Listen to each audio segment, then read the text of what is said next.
कड़ाके की ठंड हो या हो भीषण गर्मी, इसका डंस गरीबों को झेलना ही पड़ता है। जी हम बात कर रहे हैं जनपद कानपुर देहात के रसूलाबाद तहसील क्षेत्र के मालकापुर जोगिन डेरा की, जहां पर आज भी सपेरा समाज खुले आसमान के नीचे अपना जीवन व्यतीत कर रहे हैं। यहां पर प्रशासन द्वारा इन सपेरा समाज को कोई भी लाभ नहीं पहुंचाया गया। हालांकि आपको बता दें, अपने बच्चों के साथ खुले आसमान के नीचे रहने को मजबूर है। यहाँ पर प्रशासन द्वारा इनको कंबल भी नहीं वितरण किए गए। सरकार भले ही गरीबों के नाम पर लाखों करोड़ों रुपए खर्च करने की बात कर रही हो, लेकिन जमीनी हकीकत कुछ और है। ये वास्तविक सरकारी योजनाओं से वंचित है। इनको कोई भी सरकार द्वारा लाभ नहीं दिया गया, जिससे ये मजबूरन अपनी भीख मांगकर जीवन व्यतीत कर रहे हैं।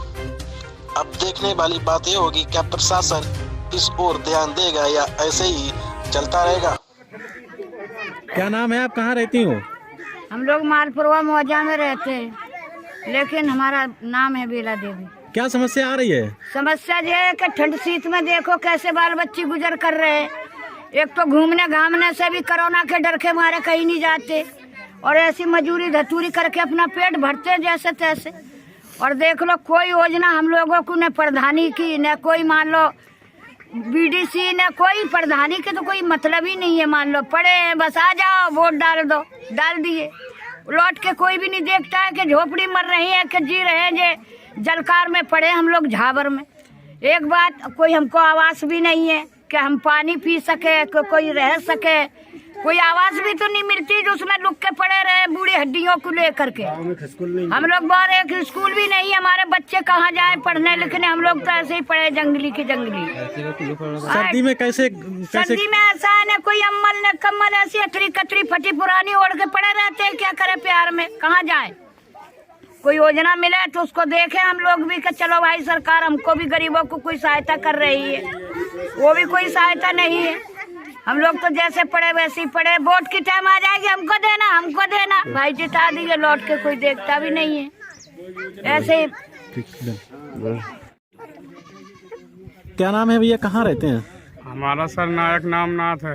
अच्छा, सर्दी में क्या समस्या आ रही है आप लोगों को? समस्या क्या साहब, देख लो आपके, मतलब हमारे पास घर द्वार भी नहीं है और मड़ैया में अपना गुजारा कर रहे हैं, बच्चे पाल रहे हैं और फिलहाल में अपना कैसे करके सो रहे हैं और कैसे करके अपना मतलब बच्चे पाल रहे हैं साहब। क्या करें, सरकारी योजना कोई मिली नहीं है। देख लो झोपड़ी में रह रहे हैं साहब।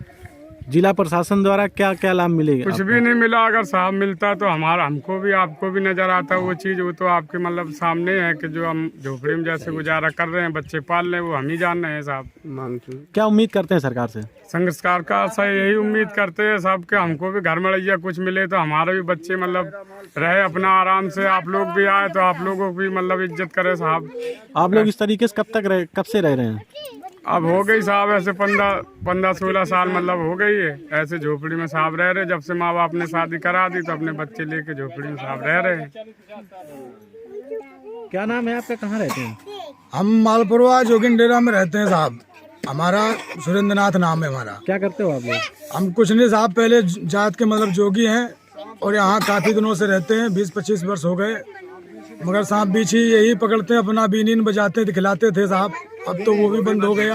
अच्छा, अब कैसे रह रहे, सर्दी में कैसे क्या दिन व्यतीत कर रहे हो आप लोग? अरे साहब, ये तो आप हमसे पूछो या हमारे यहाँ पे किसी समय पे आपके रह के देखो तो आपको पता पड़ेगा हम कैसे रहते हैं, हमारे बच्चे कैसे रहते हैं, हमारा कैसे गुजारा चल रहा है। छोटे छोटे बच्चे हैं साहब, सर्दी में और रात में ठंड लगती है तो कहते हैं कि मम्मी इधर से खींचो कंबल, उधर से खींचो कंबल। कंबल नहीं है हमारे पास, बिस्तर नहीं है। हम लोग बहुत मतलब एक तरीके से बहुत बिल्कुल बेकार आदमी, गरीब आदमी हम लोग, मांगने खाने वाले आदमी, झोपड़ी में रहते हैं। देखो हमारी झोपड़ी आपको दिखाई देती होगी है, घर ये मड़ैया बनी हुई है। हमको कोई विकास भी नहीं मिला है। ऊपर से विकास आता है, पता नहीं बीच में ही कहाँ चला जाता है, कोई पता नहीं कहता। मोदी साहब कहता है कि हमने विकास दिया है, मगर दिया होता तो आता जरूर के नहीं, आना चाहिए। हम यहाँ हमारे ये मालपुरा मौजे में रहते हैं साहब। हमारे ये पूरा हमारा डेरा है, कम से कम नहीं तो 25-30 घर होंगे। वोट लेने वाले भी आते हैं, वोट भी हम लोग देते हैं। ऐसी बात नहीं कि वोट नहीं देते हैं, वोट भी देते हैं, मगर फिर भी कोई लाभ नहीं मिलता है हमारे यहाँ। मगर हम जैसे जिंदगी काट रहे हैं वैसे काट रहे हैं अभी। और हमारे यहाँ एक तो हमारे छोटे छोटे बच्चे हैं साहब, हमारे पूरे गांव के बच्चे हैं। बच्चे हमारे जंगली हो गए, हम लोग जोगी आदमी हैं। अब वैसे तो आदमी कहता है कि जोगी बहुत बड़े होते हैं, मगर हम जोगी बहुत छोटे, सांप बिच्छी पकड़ने वाले दिखाने वाले हैं हम हैं। हमारे बच्चे सब जंगली बने जा रहे। देखो इधर थोड़ा घुमाओ, देखो इसको, ये जंगली बच्चे बिल्कुल एकदम, न तो स्कूल है न कोई पंचायत घर है हमारे यहाँ। ये अब हम लोगों की तो पढ़ाई नहीं हो पाई तो क्या हम बच्चों की भी भविष्य बेकार कर दें? उसकी तो कम से कम भविष्य बननी चाहिए। और या तो अरे जमीन नहीं दिया तो कम से कम घर तो दे दो, कम से कम हमारे बच्चे रह तो सकें, कम से कम सुकून से सो तो सकें, अपनी जिंदगी 100 वर्ष काट तो सके। अरे 100 नहीं कटेगी, 80 तो कटेगी, मगर आप जब मोदी देगा नहीं तो हम कैसे बता रहेंगे, क्या से क्या करें।